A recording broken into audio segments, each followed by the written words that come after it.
So I'm going to show you how to make a split depth GIF inside Adobe After Effects. There are other ways to do this, but I found it extremely easy to do it in After Effects with masking. So I'm going to YouTube to find a good source clip. I've sped up a lot of parts of this video just to not waste your time anymore. So that looks like a good moment where I can grab the owl claws and head coming in. I use Keep Vid to find the video. I download the video only 720 or 1080 and just download the clip as an MP4. Bring it into After Effects. Just double click to import, find it. Make a new comp out of it. Kind of scrub through. I realized I didn't need all the lead up.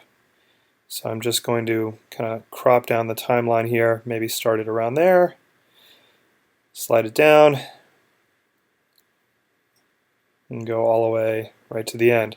So key part of it is deciding where you want the lines to be and what part of the video you want the lines to cover or get covered by. So I saw those the owl talons coming out, and I thought that that might be a good moment for them to kind of burst through the screen, just as an example.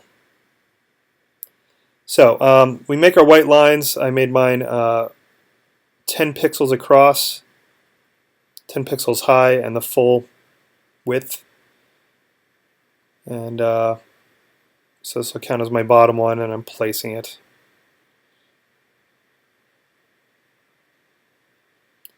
Fiddled around with this for a little bit to kind of come up with the best setup. And good to spell bottom right. And I just hit Command D to duplicate on the Mac. I suppose it's Control D on the PC.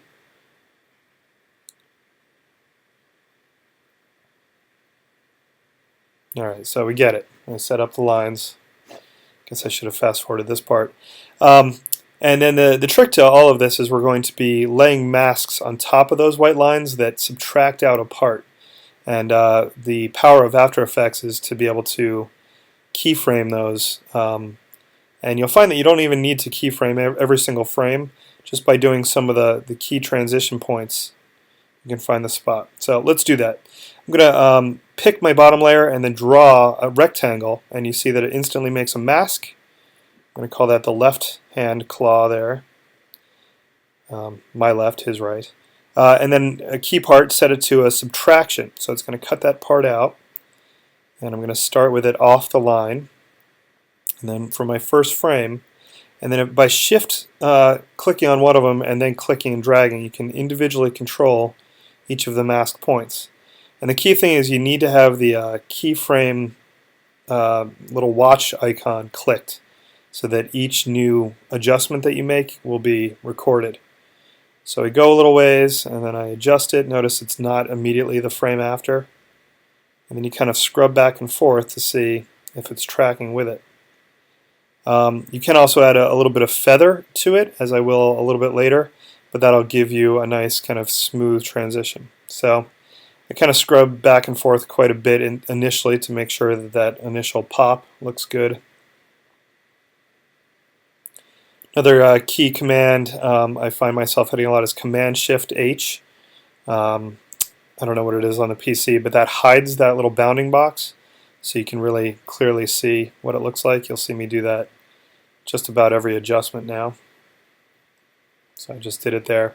So you find the keyboard modifiers helping quite a bit. I'm scrubbing a bit there, but you can also hit Command left and Command right to go previous or next frame.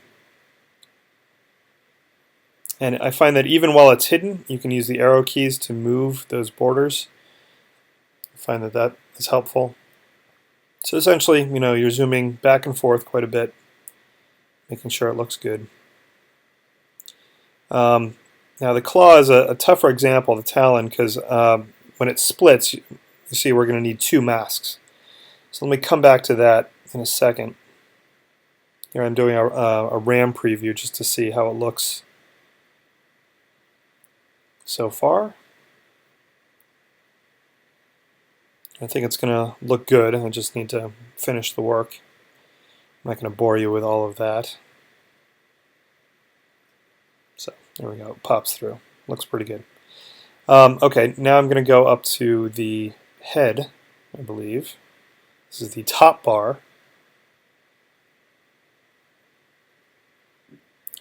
And again, use the rectangle tool at the top, highlight part of it, but make sure to set the mask to subtract. Keyframe the shape, mask path. Set your corners around the thing. And make sure your before after looks okay. It's going to burst through all at once. I guess I could have done different timing as well. And then here's where, again, you don't need to keyframe every single frame.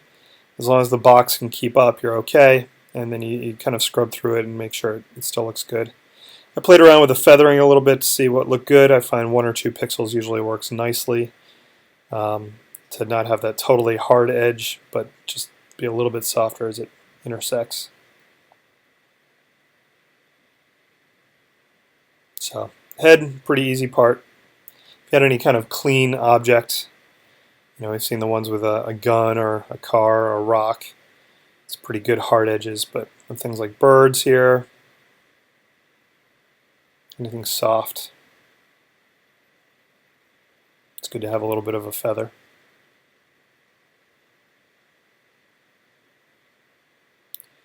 Yeah, so we get it.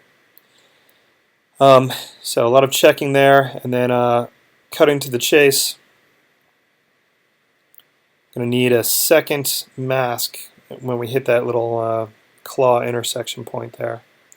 So I'm really going to go quite fast now. I'm going to go right to that point, and then to do another mask, just click on the layer name again, bottom, draw another rectangle, make sure to set it to subtract.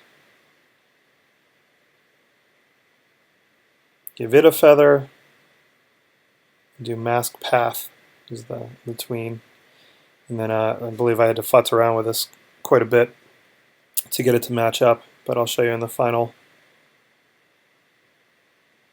comp what I did about it. No, I guess I'll show you right now. So now instead of 1 mask we have 2, and it kind of works. There we go, use that Command-Shift-H to hide.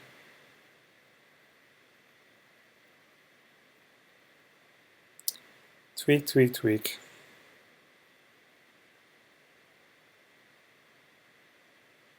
Okay, so I think we're just about done here.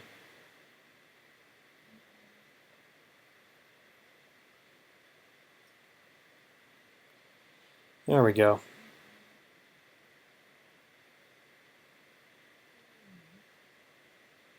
So I've obviously done the other part. This is showing off the fruit of my labor. We've got a top layer with just the 1 mask.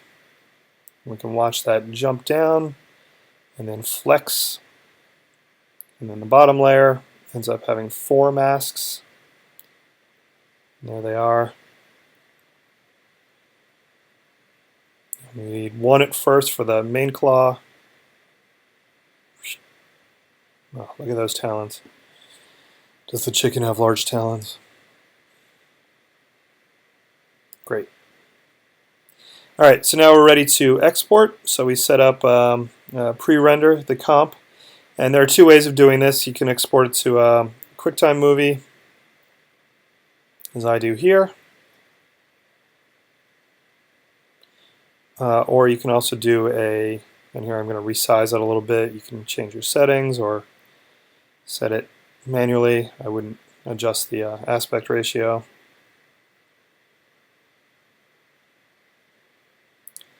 And render it. Takes a little while. I'll just jump to the end. The other way to do this is a PNG sequence. Either way, you need to fire up Photoshop and either import an image sequence or the whole movie. And actually cut even more. So it'll make the layers, and then you can save as a GIF, a GIF.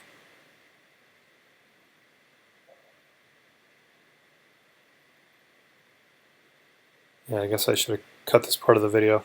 So sorry. Anyway, and then when you have your final file, you can put it on Jiffy Cat or Imgur or whatever other site you might want, and you've got your final product.